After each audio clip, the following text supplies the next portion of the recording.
We will get started now. We have Dr. Aisha here as well. Welcome. I see also that you've submitted a website, so we will go through your site. But so the format of today's kind of presentation is going to be I'll do like a 20-minute presentation and then we'll go through the website audits, which is the fun part. So if I just share my screen.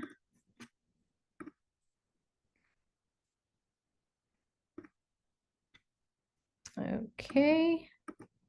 And hopefully you can all see my screen. If someone can just let me know, give me a thumbs up. Yep. Molly? Hi, Anneka. Yeah, I can see your screen. Okay. Perfect. Perfect.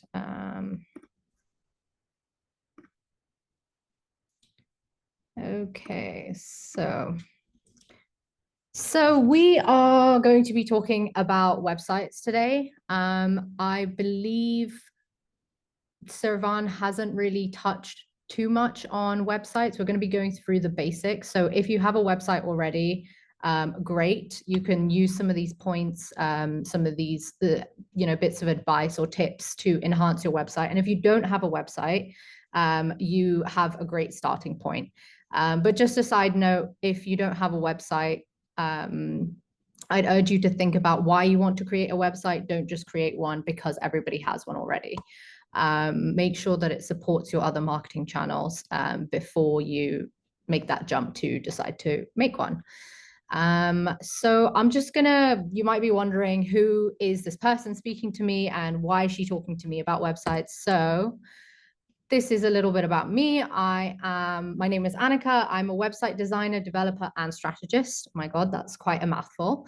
I've worked with clinics, I've worked with doctors in the past, and I also work with other industries as well, businesses in other industries.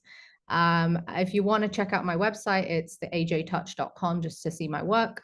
But something that's a bit different about me when it comes to my approach when it comes to websites is that I have a background in design. Specifically, I have since developed my skills in development, and strategy comes with the design. So I think more from the psychological point of view. What are users thinking when they're coming to the site?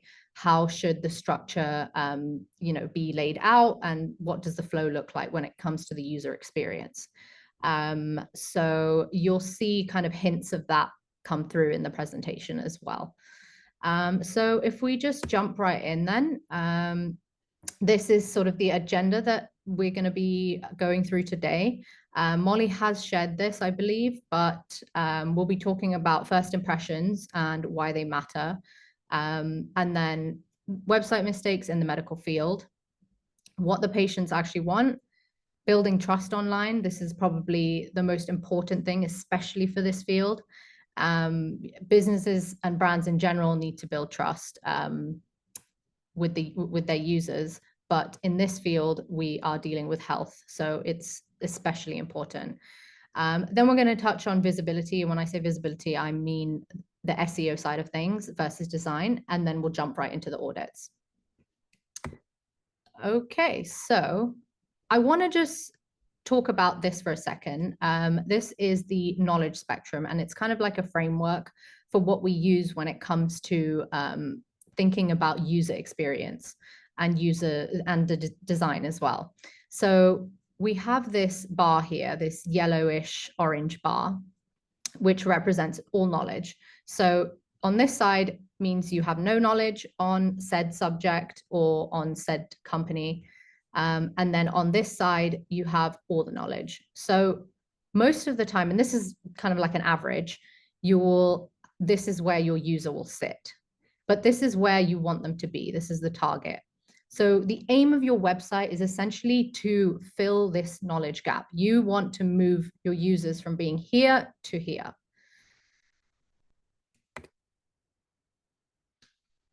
So let's get into some statistics now. 81% of people research a healthcare provider online before booking an appointment.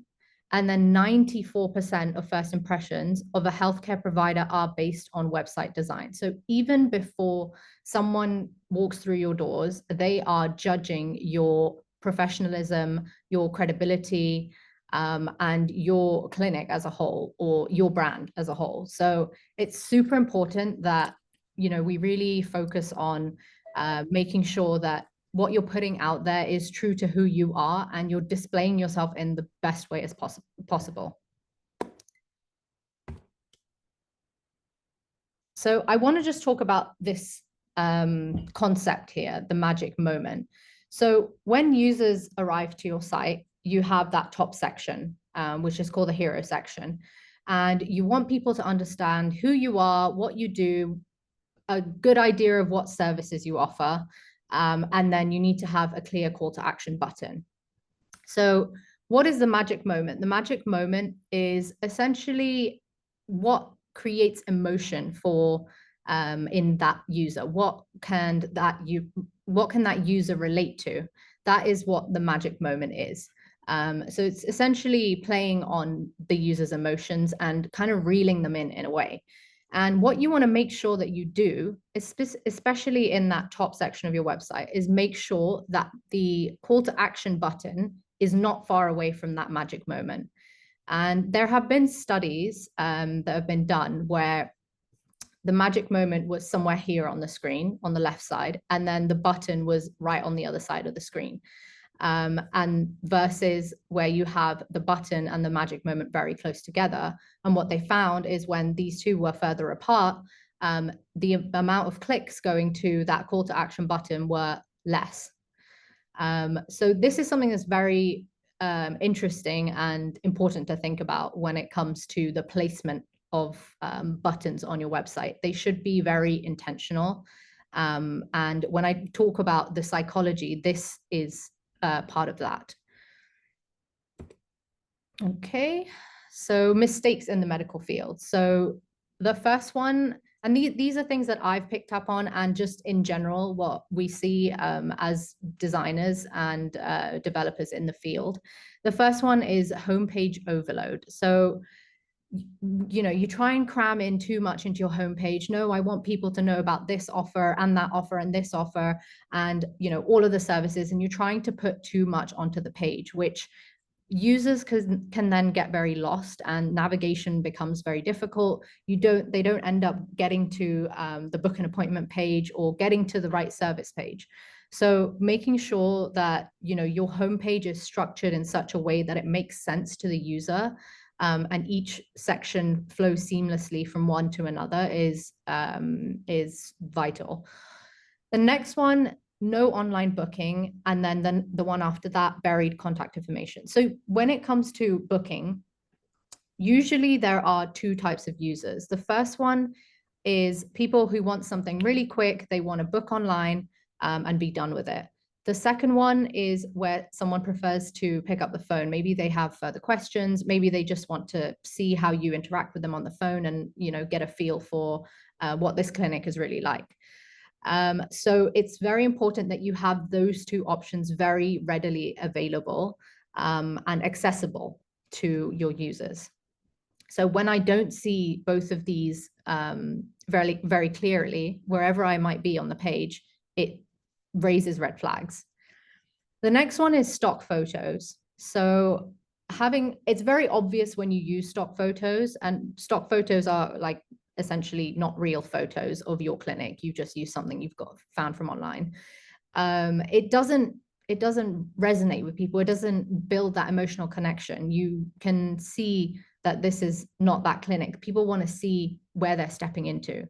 So having the pictures of, the doctors, the environment, the clinic is very important to kind of also build that trust factor. And then finally, I think we all know this, but not mobile friendly. I've seen so many beautifully designed websites when it comes to desktop, but then, when you have to squash everything down into mobile format, it looks very clunky. I have to scroll 3 times to get past one section.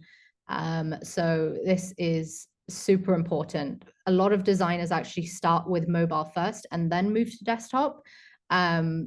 either way, it doesn't matter which way it's done, but we need to make sure that, you know, we're really going through the mobile design and making sure that that looks equally as good as the desktop version. So 61% of users will actually leave your website if your website is not mobile friendly, which is more than half, which is terrible. So yep, so those are the mistakes. So now let's see what people are actually looking for when it comes to websites specifically for this field. So clear service listings. Most of the time when people are coming to the site, they have a service in mind. And if not, you know, they might be looking for a nice to have service, for example, a type of facial. So it's important that in terms of navigation, people are able to easily find the service that they're looking for or browse through your services with ease. Another thing about services which I find that I've seen that raises red flags or makes navigation difficult is the categories that the services are put into. So it's important that the categories are very clear so that navigation for the user becomes simple. The next one, doctors' bios and qualifications. Having this, sometimes people can come to your website because they know of a certain doctor and they want to see, you know, what is this clinic all about? So having doctors' bios and qualifications is extremely important for a clinic's website. And also, if you're just a doctor and you have a website, then definitely having your qualifications to prove that you are who you say you are. Then online reviews and testimonials. You can write the most beautifully written about section or hero section, but up until someone who has nothing to do with your clinic talks about you and reinforces what you're saying, what you say could just be, you know, made up. So it's important that, you know, you have online reviews, you've got Google reviews, that might be Doctify reviews, but definitely have those somewhere on the site. Next one, easy online booking. What I always say as a rule of thumb is make sure that people can book an appointment within 3 clicks. So if you've got, for example, a book an appointment button in the top right corner, that's 1 click. And then they fill out the form and then they submit. That's another click. So that it can be done in 2 clicks alone. So making sure that that is super simple, straightforward, and seamless. And the final one, clinic hours, insurance information, and location maps. So insurance information and or insurance and location are 2 kind of deciding factors that people have when it comes to choosing to go with one clinic over another.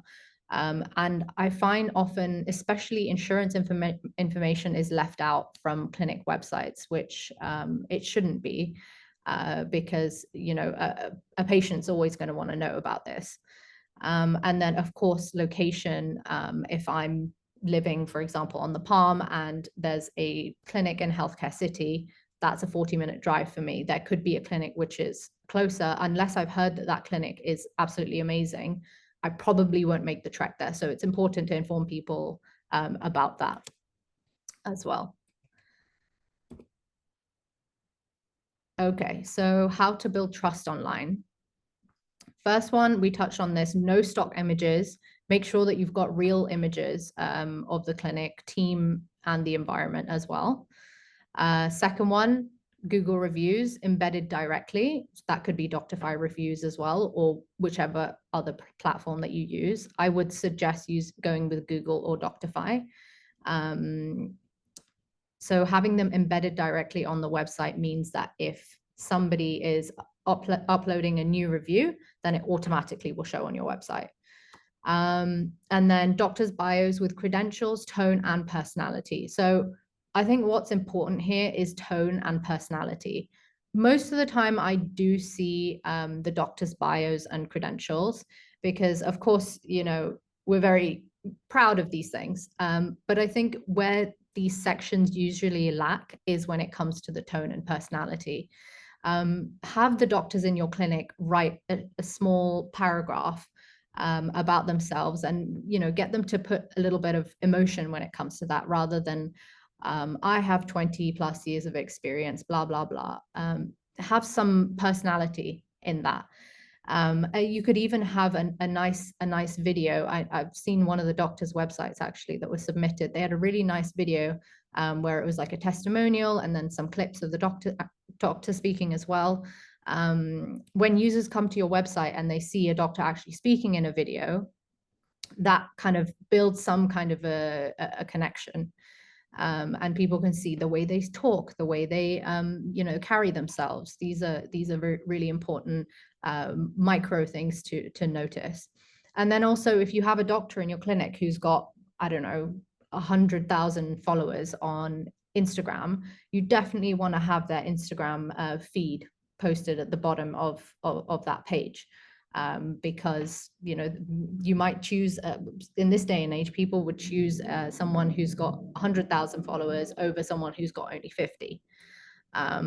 And today, especially we know at Invictamed as well, like a lot of doctors are working to really build their profiles online. So those are a couple of things to think about when you think about the doctors' pages on the website. The next one, before and after results. So people want to see what they're getting at the end. So having these before and after shows, okay, what we're doing really works. And people can see it right in front and compare. So that's definitely something which should be included. The next one is clear explanation of services and pricing. Now, services we've already touched on, of course, that needs to be super clear. The pricing can be a little bit difficult because, of course, there are pros and there are cons of displaying pricing on your website. A big pro of having pricing on your website is, you're showing that you are transparent, you're honest, and users, they like that.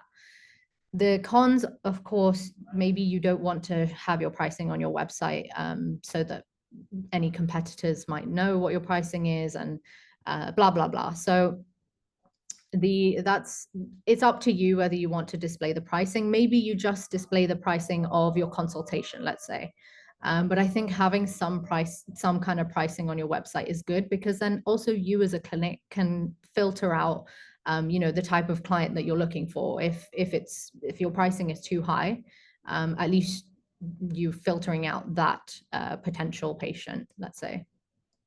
And then the final one is good design, because we've kind of established already, good design is building credibility, it's building that trust. So making sure that you've got well-structured content, it looks nice as well, and everything flows nicely.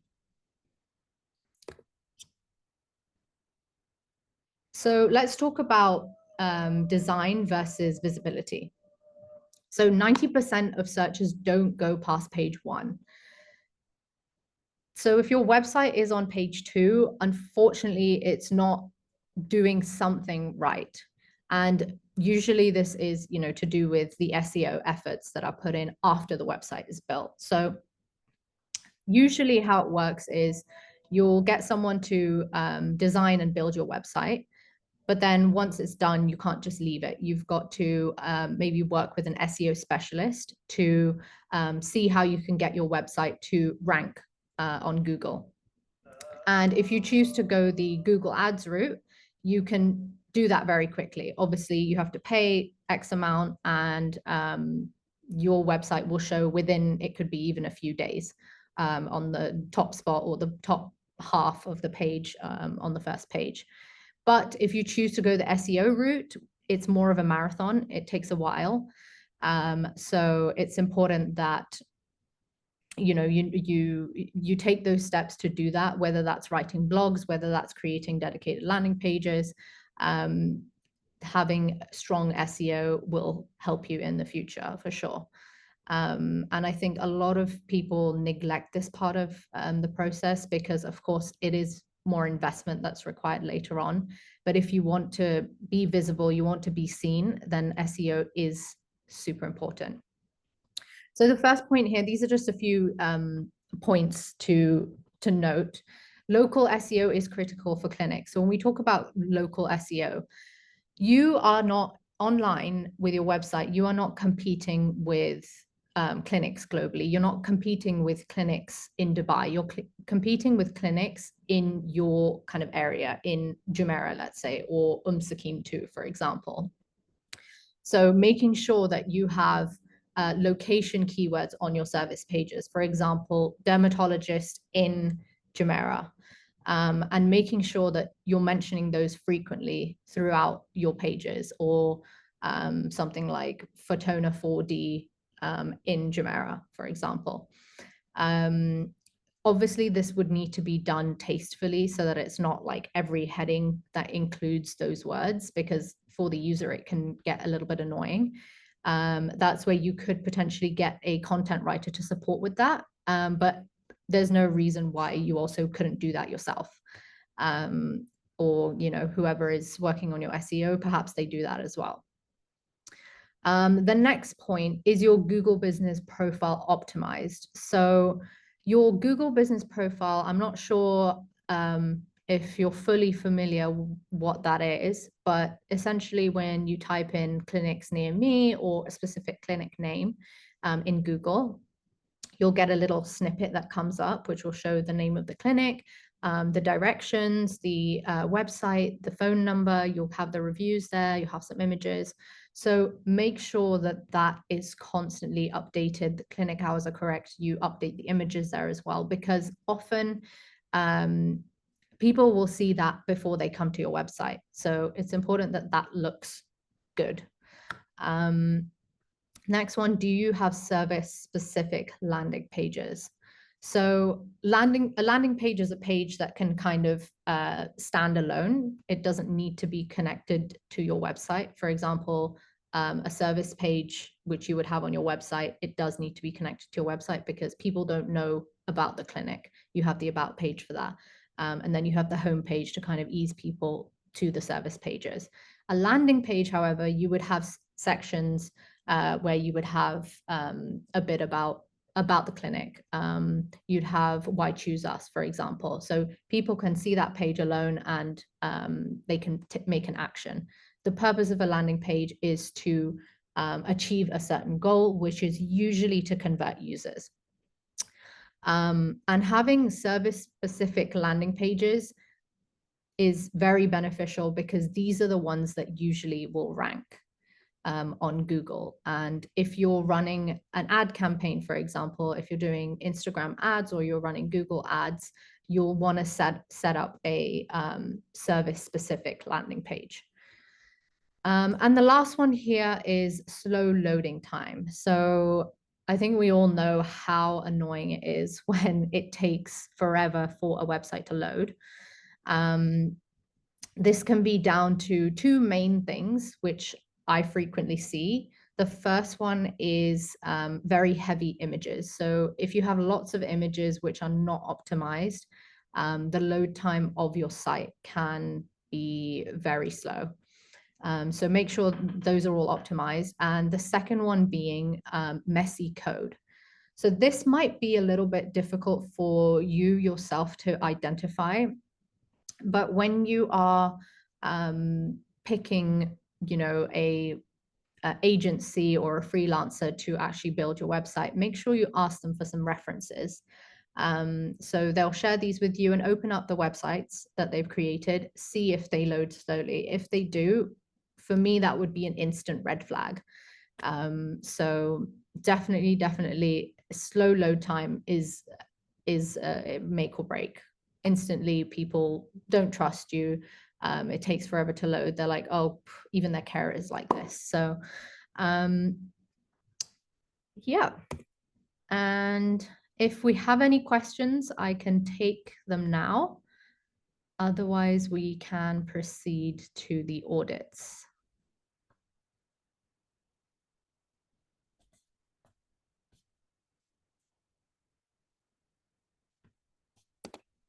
I will take that as a no.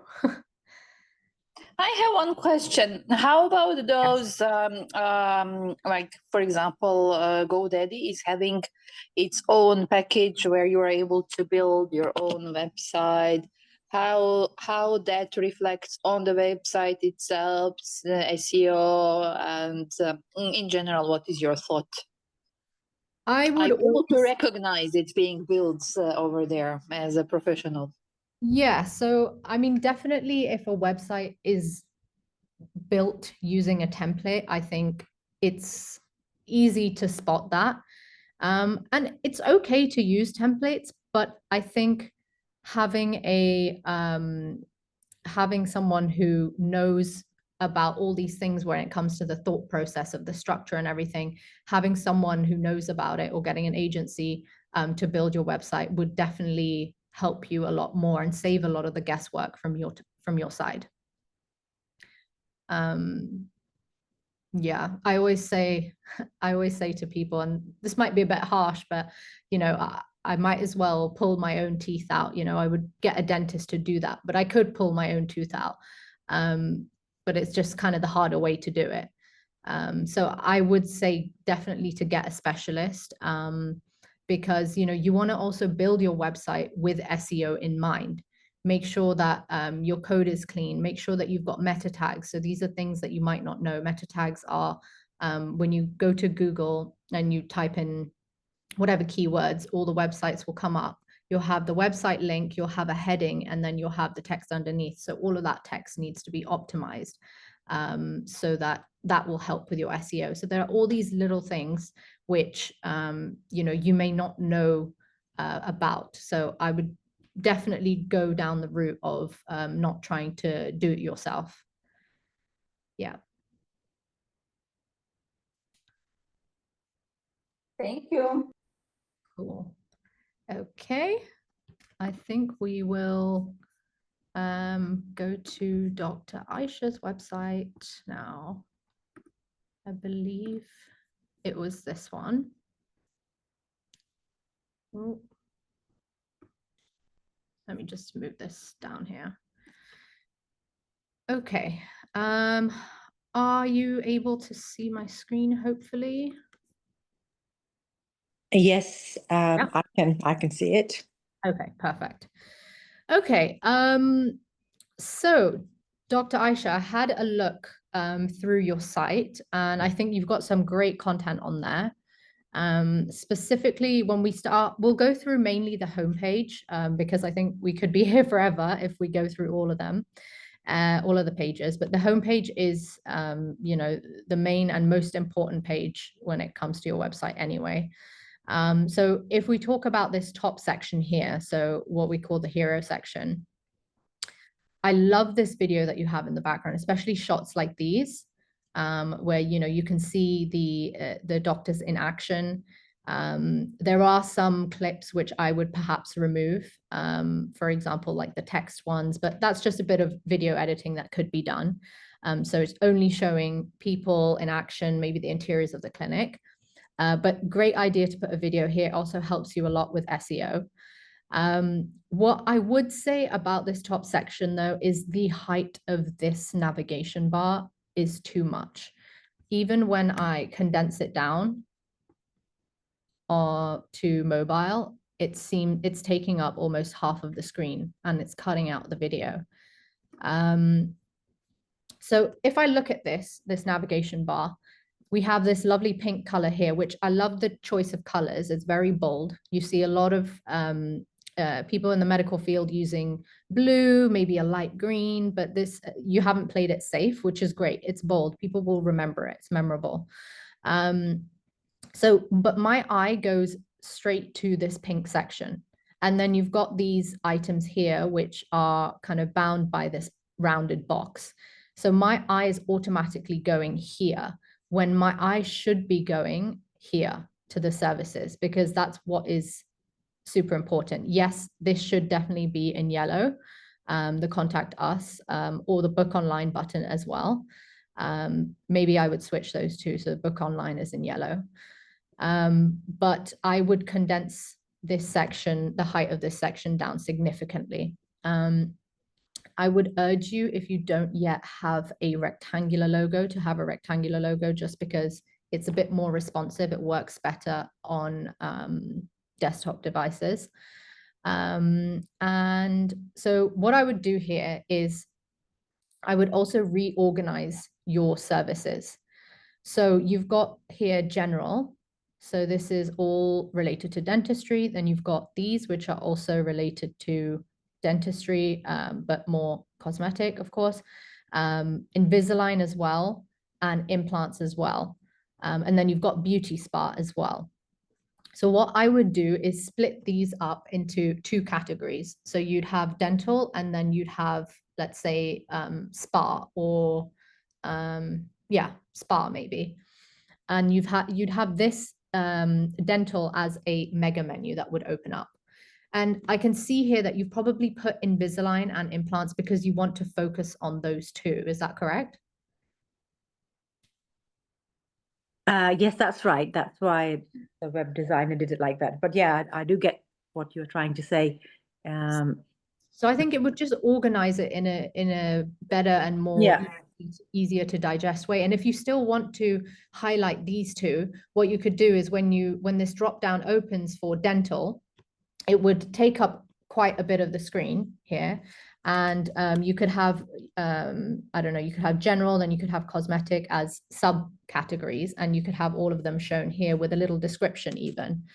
Mega menus really help when you're trying to explain just a little bit more than just the name of the service. And on the right side, you could split it into three sections. So left side, subcategories, middle section, you actually show the services. And then on the right section, you could have two kind of like promo boxes for Invisalign and implants with like a nice image for each. So it's kind of like advertising those two services. So that's what I would do there. And I would definitely reduce the height of this section. Careers doesn't need to be here. Our main focus is to target potential patients. Emergencies definitely should be here.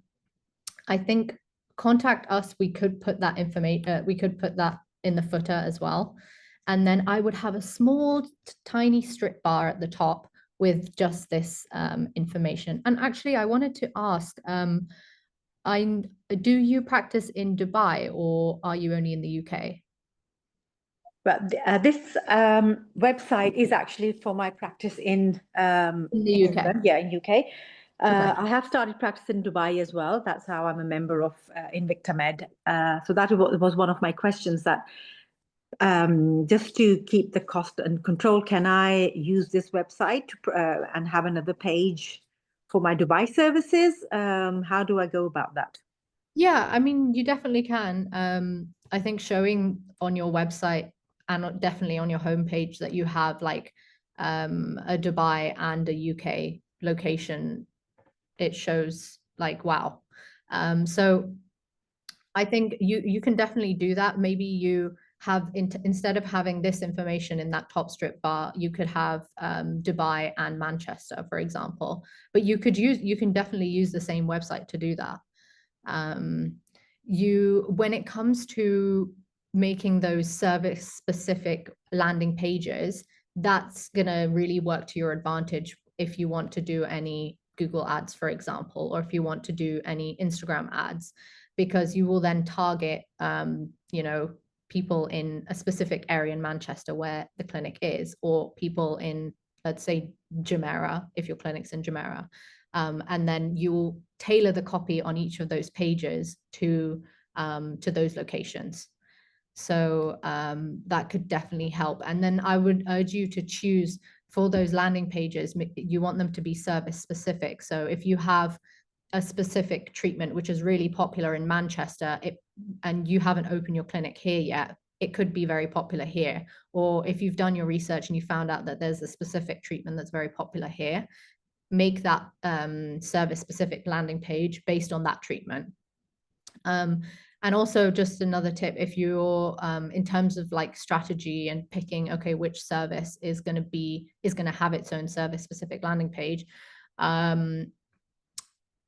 which one of your services generates the most revenue for your clinic? Often the clinics that I've worked in the past with, they've gone down that route. So I think landing pages could really help you when you launch in Dubai, get the word out fast, do some Google ads. But overall, you can use this website for both of your clinics. You could even, if you want to kind of split the site up, what you could do is you could have just a page which you can't scroll, and you could have your logo in the center at the top, let's say, and then 2 boxes here, and you could have Dubai location and then Manchester location, for example. So it's kind of like a portal into those two. So yeah, another thing related to that is your domain. This might be a bit tricky. You might want to change it to a .com. Since you'll be based in Dubai, .co.uk doesn't look very good, and it gives people the wrong impression. So I would kind of advise you to change it to a .com, because if you have a .ae, of course, it won't work for the UK. So something that's neutral. So regarding this, is it easy to change domains, because we have been using this domain for a long time? For a long time. Are you ranking for are you ranking a lot on Google at the moment? Yes, for some services, yeah. Okay. It could affect that slightly. You could see a drop, although there are ways around it. So if your developer that you're working with, what they can do is they can redirect the traffic, I believe, from this site to the .com. Okay. So yeah, there should be ways around it. But having a .com would be more beneficial to you in this region. Okay. Okay, so let's just scroll down. Okay, so see, this is kind of what I was talking about for this main navigation bar. You split it up into, maybe this should be like dentistry and then spa. And you could probably expand this section to show a bit more. So if you could have teeth here, and then you could have beauty spa underneath. And then if you hover here, you see all the services on the right side, for example.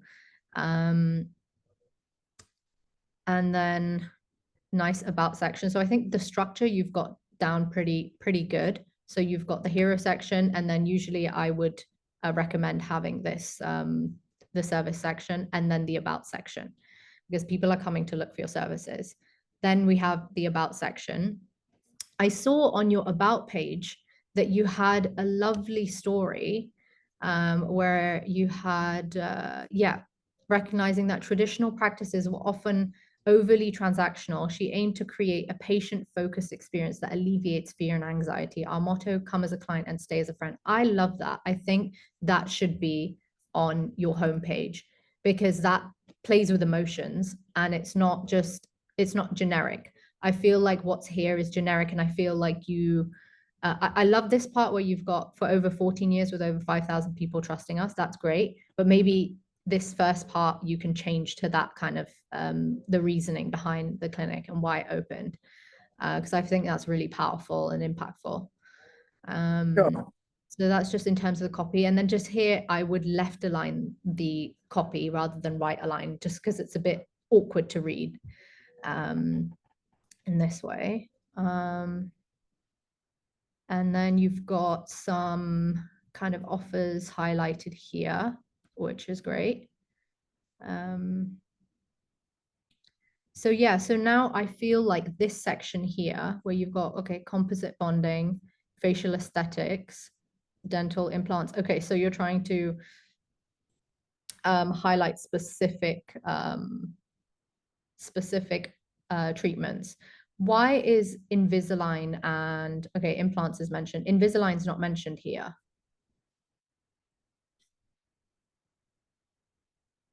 I feel like the homepage would definitely be a good place to, because I know you've got Invisalign mentioned here. I feel like the homepage would be a great place to push on that. Oh no, you do have this section. Never mind. Yeah, it's okay. a drop. Yeah. Okay, and then you've got your contact form. Another thing I think you could definitely add here is not your any before and afters that you have. So I'd love to see that here. And I think, you know, it could, if you have a testimonial along with a before and after, I think that could be really nice. Are they at the bottom of the, if you just scroll down a bit more? Yeah, there's some before and afters. Yeah, so I think this is straight from your Instagram, right? Oh, yeah. So I Yeah. think if this, for example, looked like this, then it wouldn't show. So Mm. you have to make sure that you're posting content frequently, like every fourth post is a before and after. Okay. But before and after is really powerful, as well as testimonials. So I think it could kind of go hand in hand in this section. And here, maybe you have 2 testimonials that show at one time, so it's not as much scrolling. Okay. But yeah, overall, I think you've hit all the right points on this page. Same thing here, I would say maybe you do this as a grid format where you have like columns, 3 columns, and you have your doctors there so that it's not just one doctor at a time. If I'm looking for a specific doctor, it's going to be a little bit difficult. But yeah, and then again here, left aligning instead of right aligning.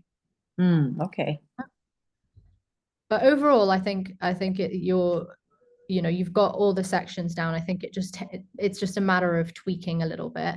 And then also just from a design point of view, playing with the space a little bit. So what I mean by that is these corners, for example, is too close to the text. Have some breathable white space around, because you've got these sections which are, you know, full width sections.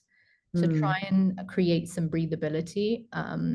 I think, for example, these sections from a design point of view, this would look better maybe center aligned if you had this text center aligned and then put in the center. Oh, right. Yeah, so you have some breathing space around. It's just easier on the eye, and your eye kind of moves down the page a bit more seamlessly. Yeah. Okay. Do you have any other questions about your site? No, if I wanted to use the same one for my Dubai clinics, then how does it work with the SEO? Because this one is going to be more, the SEO is focused on, Yeah. you know, rankings in Manchester, for instance. So Yes. how can we work on that? You would have to, it would be difficult when it comes to SEO. It wouldn't be easy. But it is possible. It depends. If you have the budget to create a separate website, I would say go for it. If you're tight on the budget, you can always put it on one site. It will be difficult for you to rank in Dubai as well as Manchester. Maybe your strategy is a bit different then. Maybe you do a bunch of landing pages for specific services that you want to focus on, and you do Google ads, for example, in Dubai, and you've already built something, you've had a website for years in Manchester and it's ranking really well. So yeah, it's a matter of how much do you want to put into it at the end of the day. It would be great if you could have 2 separate websites, but sometimes that's not always. Because I wanted to like piggyback on this one, because if I start from scratch, it's going to take me a long time. So I wanted to piggyback on the expertise and the time that I've been improving people's files for such a long time. So that's why I spoke to somebody else and they said that you should keep one website as opposed to having 2, because then it is nice for people in Dubai to see that you're already successful in England, and that would give you like lots of credibility. Yeah. So that was the reason. But then, for SEO purposes, and it's difficult because, how do I weave in Dubai into the keywords into this one? And also the imagery could be a little bit different here. And I'm not, being stereotypical or anything, but when you have clinics here, typically on the websites, you might have, ladies in hijab and things like that for the imagery. It might, differ in the UK. So there are certain things like that which can make it a bit difficult. So, you might need to make the people look quite neutral. But yeah, I definitely think Okay. yeah. Right. Okay. Yeah. Cool. I think that's it. I think with the other doctors,